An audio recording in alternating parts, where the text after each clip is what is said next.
what I want you to do is I want you to get ruthless about doing something different. I want you to get ruthless with yourself. I mean, get mean. Because the more ruthless you get with yourself, the higher the probability of your success. Always balance the rights of man with the rights of society. Have faith in yourself and faith in people. For if you trust no one, you cannot trust yourself.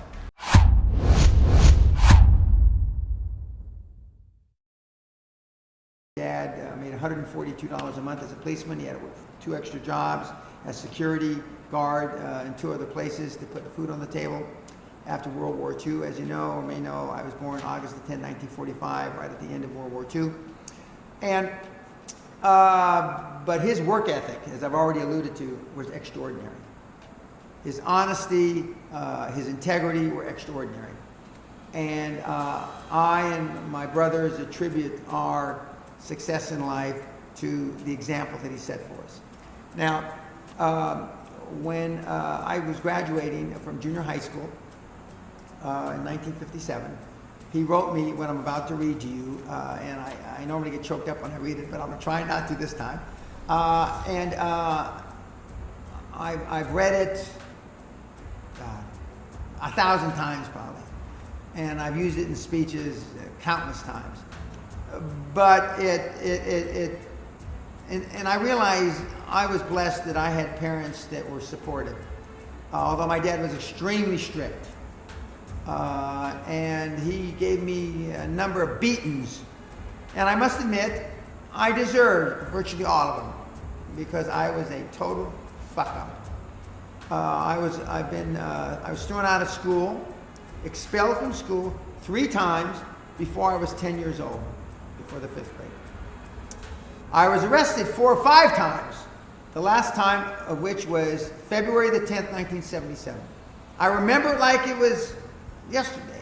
My dad wrote this and says, "To my son, the future is yours. Approach it with honesty and ambitiously, with a will to fight for the rights of mankind.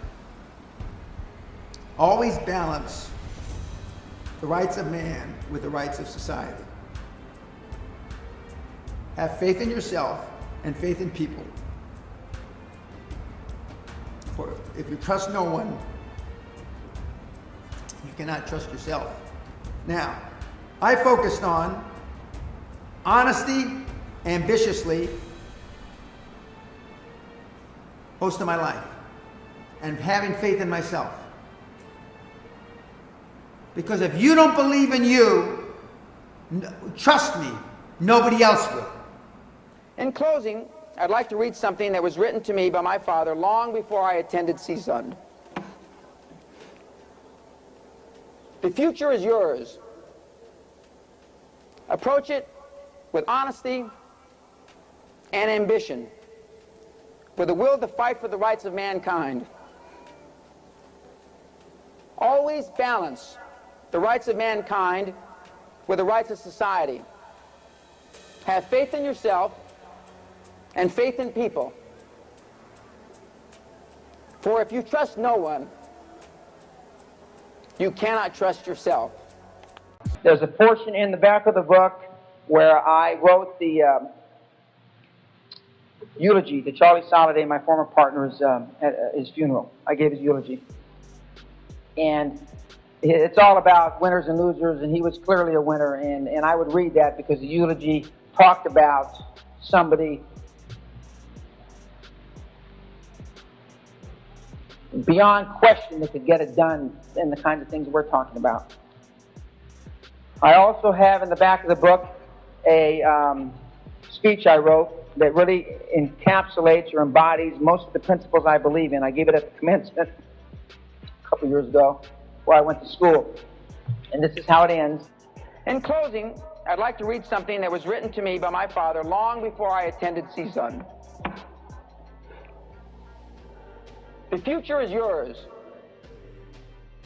Approach it with honesty and ambition, with a will to fight for the rights of mankind.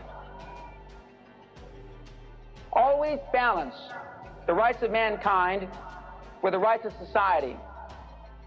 Have faith in yourself and faith in people. For if you trust no one,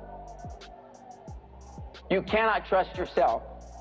Even though I've told you to investigate, if you trust no one, you can't trust yourself.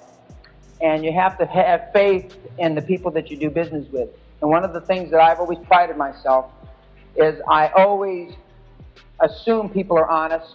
I investigate a lot. I assume they're honest. I assume I'm going to be dealt with fairly. And then when I'm not, then I mean, all the rules change. If you do not expect it, you will not find the unexpected, for it is hard to find and difficult. You've got to expect success. You've got to expect geometric success, because if you don't expect it, you're not going to get it. You've got to expect to be able to go to law school and sing at the same time, because if you don't expect it, it sure as hell is not going to happen, if that's what you decide to do.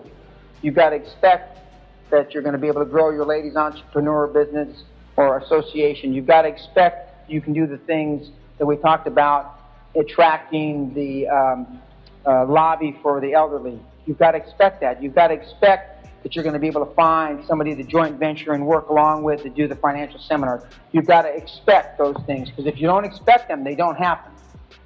What I want you to do is I want you to get ruthless about doing something different. I want you to get ruthless with yourself.